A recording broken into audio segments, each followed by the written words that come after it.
क्या हो अगर ये बात सच हो कि सेल्फ हेल्प इंडस्ट्री ने हमें आज तक जो सबसे बड़ा झूठ बेचा है वो है मोटिवेशन का कॉन्सेप्ट। ये सुनने में थोड़ा अजीब जरूर लगता है, लेकिन ये सच है। बिल्कुल। मतलब हम सभी ने वो चक्र देखा है ना। कोई एक मोटिवेशनल वीडियो देखता है, रातों रात अपनी पूरी जिंदगी बदलने का फैसला करता है और अलार्म सेट करता है। हाँ, एकदम जोश में अलार्म सेट करता है और पहले 2-3 दिन ऐसा लगता है कि अब तो बस दुनिया मुट्ठी में है। लेकिन फिर एक सुबह वो जादुई ऊर्जा अचानक गायब हो जाती है। एकदम गायब। अंदर से कोई आवाज ही नहीं आती और हम हार मानकर कहते हैं कि आज मोटिवेशन नहीं मिल रहा। सही कहा। और यही वो ट्रैप है जिसमें ज्यादातर लोग फंसते हैं। तो आज के इस गहरे विश्लेषण में हम जिस सोर्स मटेरियल को डीकोड कर रहे हैं उसका नाम है beyond motivation, the architecture of lasting discipline. ये एक बहुत ही शानदार सोर्स है। बिल्कुल। और आज का हमारा मिशन ये समझना है कि मोटिवेशन के भरोसे बैठे रहना केवल एक गलती नहीं है, बल्कि एक साइकोलॉजिकल ट्रैप है। जब मैं इन नोट्स को पढ़ रहा था तो मुझे लगा कि मोटिवेशन तो बिल्कुल मौसम की तरह है। मौसम की तरह? हाँ, मतलब कभी बहुत सुहावना जब हम एकदम हाई महसूस करते हैं और कभी एकदम खराब जब बिस्तर से उठने का भी मन नहीं करता। बिल्कुल। अगर किसी के भविष्य का निर्माण इस बात पर निर्भर है कि आज का मौसम कैसा है, तो वो इमारत कभी टिक ही नहीं सकती, है ना? एकदम सही। और इसीलिए ये सोर्स एक बहुत ही कड़वा लेकिन जरूरी सच सामने रखता है। वो क्या है? वो ये कि अनुशासन कोई फीलिंग या एहसास नहीं है। हम अक्सर ये सोचकर खुद को धोखा देते हैं कि जिस दिन हम अनुशासित महसूस करेंगे उस दिन हम काम करेंगे। अरे हाँ, ये तो बहुत आम बात है। लेकिन असल में अनुशासन एक बहुत ही रूखा और ठोस निर्णय है। देखिए, ये एक सिस्टम है। एक सिस्टम? हाँ, जब कोई इंसान इस बात का इंतजार करना छोड़ देता है कि उसके अंदर ऊर्जा का संचार होगा या नहीं, और ये तय करता है कि मौसम चाहे जो भी हो, काम होना चाहिए, तो असली आर्किटेक्चर वहीं से बनना शुरू होता है। बिल्कुल। मोटिवेशन हमें केवल स्टार्ट लाइन तक ला सकता है, लेकिन फिनिश लाइन तक पहुंचने के लिए एक ऐसे सिस्टम की जरूरत होती है जो हमारे मूड पर निर्भर ना हो। ये बहुत लॉजिकल है। तो अगर मोटिवेशन एक अस्थिर मौसम है तो हमें किस चीज का सहारा लेना चाहिए? सेल्फ कंट्रोल का। सेल्फ कंट्रोल मतलब आत्मनियंत्रण। चलिए इसे थोड़ा गहराई से समझते हैं। हम सबने वो क्लीशे सुना है कि विल पावर एक मसल या मांसपेशी है। हाँ, हर कोई यही कहता है। लोग अक्सर मानते हैं कि ये एक जन्मजात टैलेंट है। मतलब कुछ लोग बचपन से ही फोकस वाले होते हैं और बाकी लोग बस संघर्ष करते हैं। लेकिन सोर्स इसे खारिज करता है। बिल्कुल, सोर्स ये स्पष्ट करता है कि ये एक मांसपेशी है जिसे ट्रेन किया जा सकता है। पर यहाँ मेरा एक सवाल है। बताइए। अगर हम जानते हैं कि ये एक मांसपेशी है, तो फिर लोग अक्सर मंडे सुबह अपनी पूरी जिंदगी एक साथ क्यों बदलना चाहते हैं? न्यू ईयर रेजोल्यूशन की तरह। हाँ, मतलब उसी दिन से जंक फूड बंद, रोज जिम जाना है, 8 घंटे पढ़ाई करनी है और फिर बुधवार तक सब खत्म। ऐसा क्यों होता है? यहाँ सबसे दिलचस्प बात यह है कि वे लोग जिम के पहले ही दिन अपनी उस कमजोर अविकसित मांसपेशी पर 100 किलो का वजन उठाने की कोशिश कर रहे हैं। अरे बाप रे, 100 किलो एक साथ? बिल्कुल। अगर हम इसके बायोलॉजिकल और न्यूरोलॉजिकल पहलू को देखें तो हमारा दिमाग होमियोस्टैसिस में रहना पसंद करता है। होमियोस्टैसिस? मतलब एक स्थिर अवस्था। हाँ, एकदम आराम की स्थिति। हाँ, तो जब कोई अचानक से अपनी दिनचर्या में 180 डिग्री का बदलाव करता है तो दिमाग के अलार्म सिस्टम को, खासकर एमिगडाला को लगता है कि कोई बहुत बड़ा खतरा आ गया है। अच्छा, तो दिमाग पैनिक करने लगता है? बिल्कुल पैनिक करता है। कॉर्टिसोल का स्तर बढ़ता है, स्ट्रेस होता है और दिमाग तुरंत बगावत कर देता है। और फिर वो हमें वापस हमारे पुराने, सुरक्षित और आरामदायक रूटीन में धकेलने की पूरी कोशिश करता है। तो मतलब दिमाग में अनुशासन के न्यूरल सर्किट एक झटके में नहीं बनते? एकदम नहीं। जब हम एक साथ बहुत सारा बोझ अपनी इस नई सेल्फ कंट्रोल वाली मांसपेशी पर डाल देते हैं तो वो टूट जाती है। इसीलिए मंडे का मोटिवेशन बुधवार तक दम तोड़ देता है। सही कहा। इसीलिए सोर्स इस बात पर बहुत जोर देता है कि असल तरीका छोटी छोटी जीतों का है, जिसे स्मॉल विंस कहते हैं। लेकिन ये स्मॉल विंस वाला कॉन्सेप्ट असल जिंदगी में कैसे काम करता है? मतलब मान लीजिए मैं कोई बहुत जरूरी काम कर रहा हूँ और अचानक से मुझे अपना फोन चेक करने की या सोशल मीडिया स्क्रॉल करने की एक बहुत ही तीव्र इच्छा होती है। मैं खुद को कैसे रोकूं? सोर्स में इसका एक बहुत ही व्यवहारिक तरीका बताया गया है। अगर फोन उठाने का मन करे तो खुद से ये नहीं कहना है कि मैं आज पूरा दिन फोन नहीं देखूंगा, क्योंकि वो 100 किलो का वजन हो जाएगा। बड़ा बदलाव है। और दिमाग इसे रिजेक्ट कर देगा। इसके बजाय हमें खुद से सिर्फ इतना कहना है कि मैं फ़ोन चेक करूंगी लेकिन 15 मिनट बाद। रुकिए, 15 मिनट की देरी? हाँ, बस 15 मिनट। अगर मुझे फ़ोन देखने की बहुत तीव्र इच्छा हो रही है और मैं खुद से कहता हूँ कि 15 मिनट रुक जाओ, तो क्या मैं उन 15 मिनटों तक सिर्फ दीवार को घूरते हुए फ़ोन के बारे में ही नहीं सोचता रहूंगा? ये एक बहुत ही जायज़ संदेह है। मतलब इससे अनुशासन कैसे बनता है? देखिए, मनोवैज्ञानिक स्तर पर यहाँ कुछ और ही हो रहा होता है। जब हम खुद को किसी चीज़ के लिए पूरी तरह मना करते हैं तो हमारे अंदर एक पैनिक पैदा होता है, एक तरह की स्कैरसिटी माइंडसेट। बिल्कुल, एक कमी का एहसास हावी हो जाता है।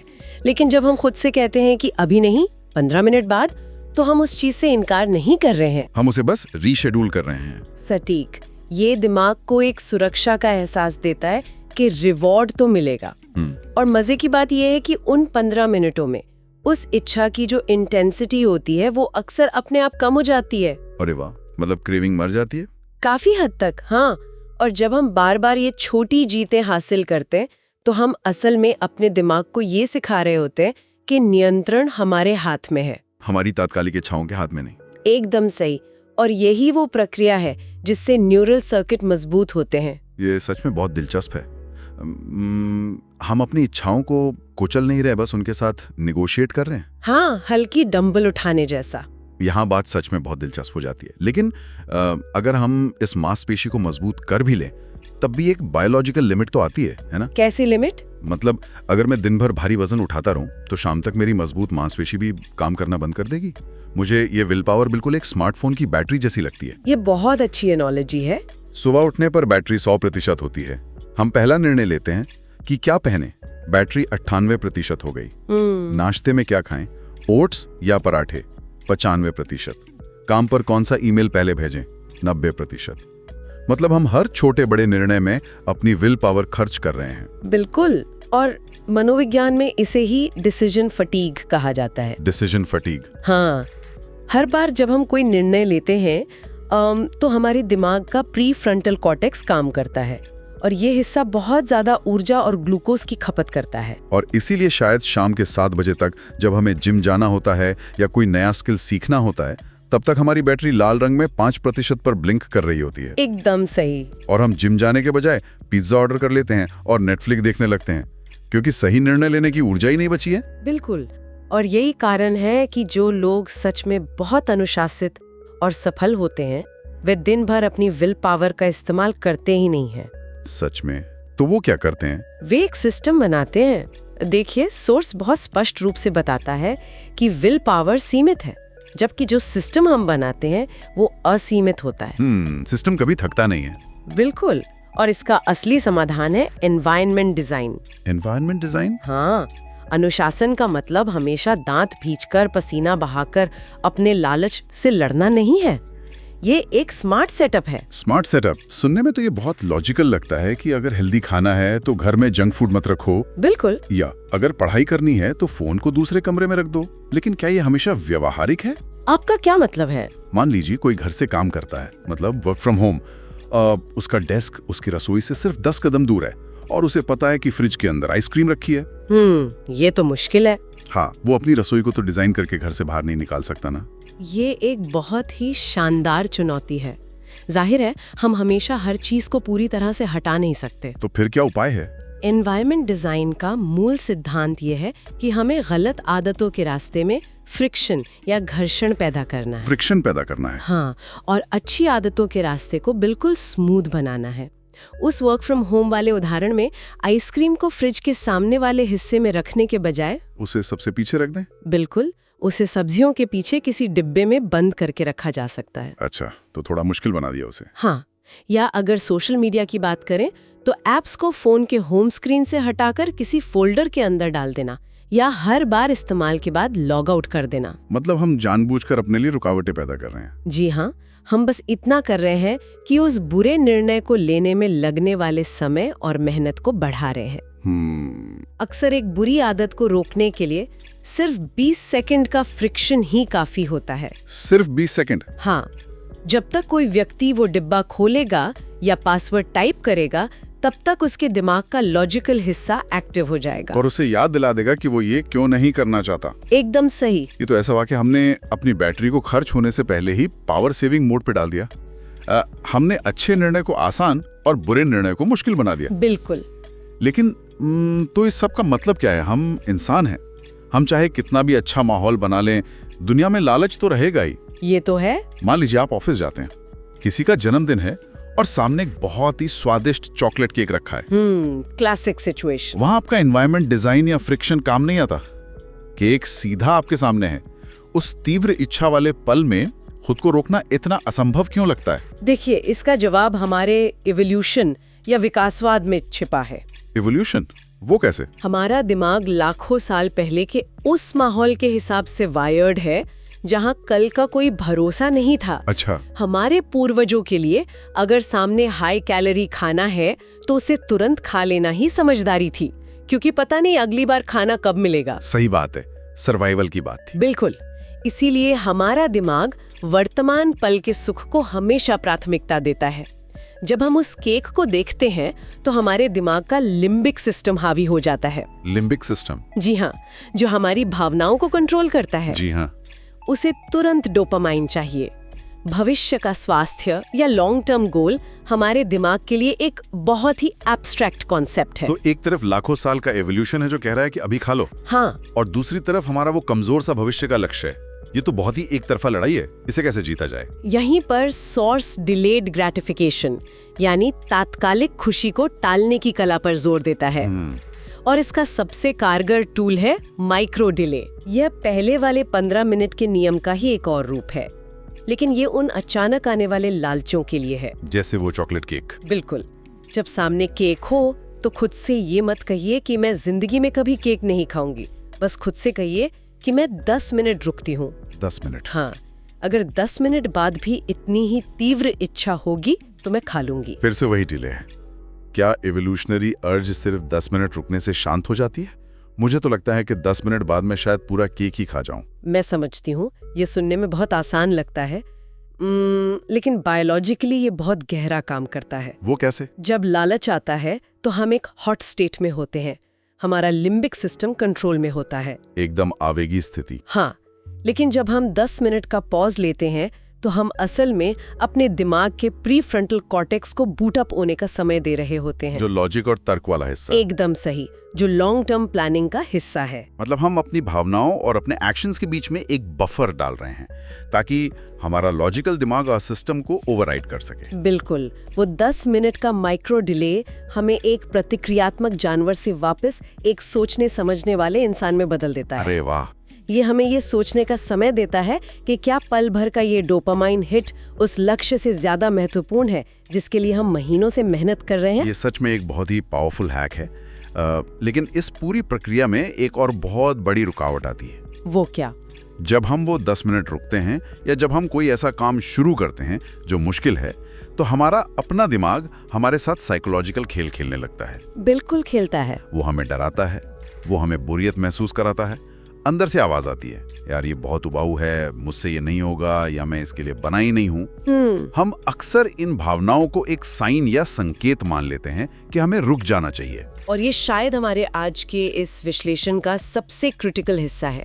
देखिए, सोर्स एक बहुत ही स्पष्ट लाइन खींचता है जिसे हर किसी को अपने दिमाग में बैठा लेना चाहिए। कौन सी लाइन? भावनाएं तथ्य नहीं है। Emotions are not facts.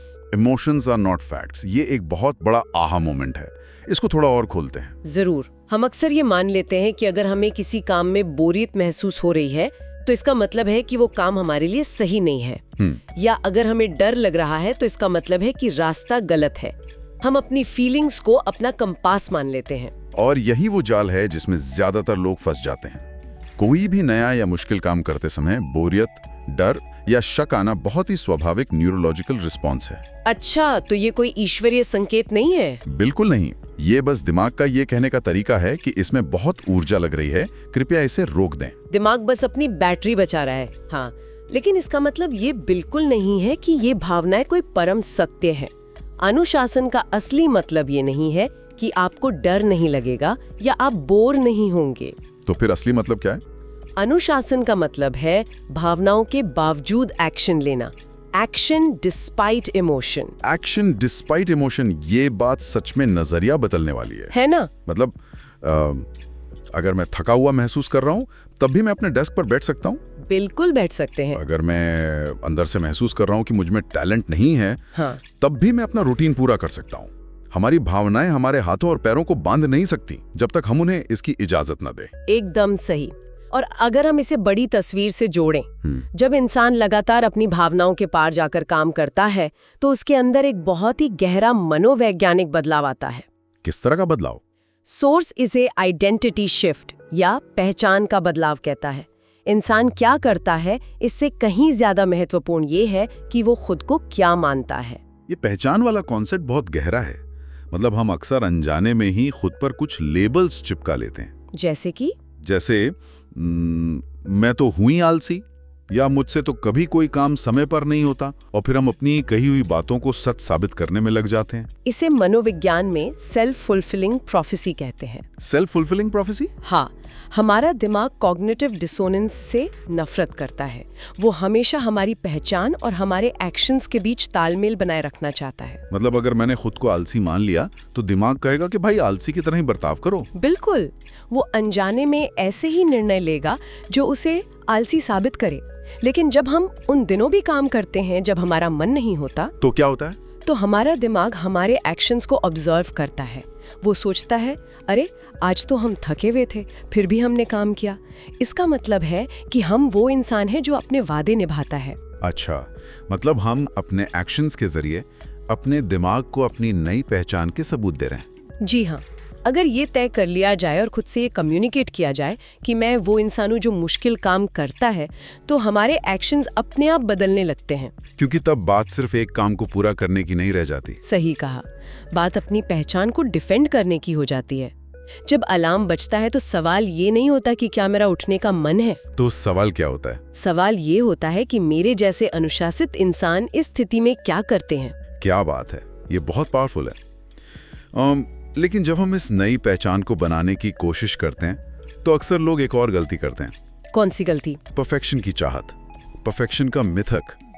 लोग सोचते हैं कि अगर मैंने एक दिन भी अपना रूटीन मिस कर दिया तो मेरी पहचान टूट गई और मैं फिर से फेल हो गया। ये बहुत ही आम समस्या है और लोग इसी वजह से गिव अप कर देते हैं। बिल्कुल।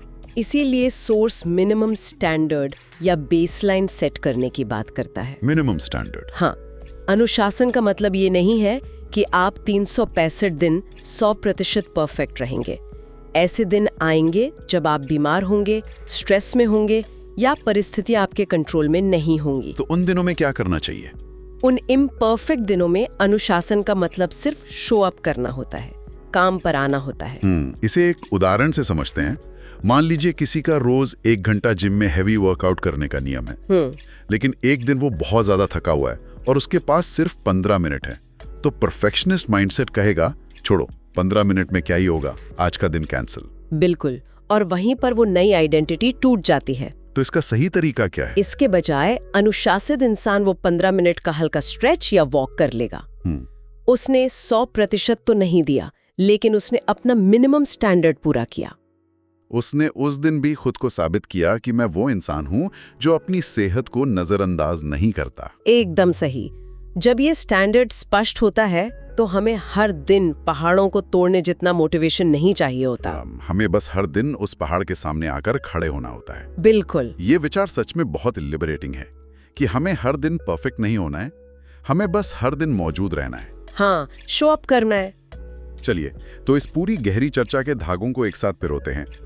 हमने आज देखा कि मोटिवेशन एक बहुत ही अस्थिर मौसम है जिस पर हम अपने भविष्य की इमारत नहीं खड़ी कर सकते। बिल्कुल नहीं। हमें एक सिस्टम, एक आर्किटेक्चर की जरूरत है। हमने समझा कि सेल्फ कंट्रोल एक मांसपेशी है, लेकिन अगर हम पहले ही दिन उस पर 100 किलो का वजन डालेंगे तो दिमाग का एमिगडाला बगावत कर देगा। इसलिए स्मॉल विंस जरूरी हैं। सही कहा। हमने ये भी डिकोड किया कि विल पावर एक बैटरी की तरह है जो डिसीजन फटीग के कारण शाम तक खत्म हो जाती है। इसलिए हमें एनवायरनमेंट डिजाइन करके अपने बुरे निर्णयों के रास्ते में फ्रिक्शन डालना चाहिए और माइक्रो डिले का इस्तेमाल करना चाहिए। हाँ, इवोल्यूशन के दिए गए लालच से बचने के लिए हमने माइक्रो डिले की ताकत को समझा ताकि हमारा लॉजिकल दिमाग काम कर सके और सबसे महत्वपूर्ण बात, भावनाएं तथ्य नहीं है। भावनाएं तथ्य नहीं है, एक्शन से आइडेंटिटी बनती है और परफेक्शन के बजाय शो अप करना ही असली जीत है। जब ये सब समझ आ जाता है तो सफलता किसी लकी ड्रॉ की तरह नहीं बल्कि एक तयशुदा नतीजे की तरह लगने लगती है। ये एक बहुत ही बेहतरीन सारांश है। और पता है, इन सारे वैज्ञानिक और मनोवैज्ञानिक पहलुओं के बाद जो विचार मेरे मन में सबसे ज्यादा गूंज रहा है वो ये है। बताइए। ये एक महत्वपूर्ण सवाल खड़ा करता है। अगर अनुशासन वास्तव में हमारी पहचान है और ये पहचान हमारे एक्शन से बनती है, तो इसका सबसे बड़ा टेस्ट पब्लिक में नहीं होता। पब्लिक में नहीं होता तो कहाँ होता है? जब कोई हमें देख नहीं रहा होता, जब कोई हमारी तारीफ करने या हमें जज करने के लिए मौजूद नहीं होता। उस अकेलेपन में, उस खामोशी में हम खुद से क्या बात करते हैं। जब अलार्म बजने पर कमरे में सिर्फ हम होते हैं, या जब रात में फ्रिज के सामने हम अकेले खड़े होते हैं, तब हम जो छोटे छोटे अदृश्य निर्णय लेते हैं, वो एकांत के पल। हाँ, क्या वही एकांत के पल हमारे भविष्य का असली और सबसे मजबूत आर्किटेक्चर तैयार नहीं कर रहे होते? क्या बात है। एकांत में लिए गए हमारे फैसले ही हमारी असली पहचान की ईंटें हैं। ये एक ऐसा विचार है जो किसी भी मौसम वाले मोटिवेशन से कहीं ज्यादा गहरा है। बिल्कुल। आज का ये बियॉन्ड मोटिवेशन का डीप डाइव सचमुच हमें हमारे दिमाग के तारों को दोबारा जोड़ने पर मजबूर करता है। इस पूरी चर्चा में हमारे साथ गहराई तक जाने के लिए बहुत बहुत धन्यवाद। मुझे भी बहुत मजा आया। उम्मीद है कि अगली बार जब किसी को मोटिवेशन नहीं मिलेगा तो सिस्टम और आइडेंटिटी काम आएंगे। सुनने के लिए शुक्रिया। मिलते हैं अगले गहरे विश्लेषण में। अगर आपको ये वीडियो पसंद आया हो तो इसे लाइक कीजिए, शेयर कीजिए और सब्सक्राइब करना ना भूलिए, क्योंकि हम हर हफ्ते लाते हैं ऐसी किताबों की समरी जो आपकी सोच और जिंदगी दोनों बदल सकते हैं।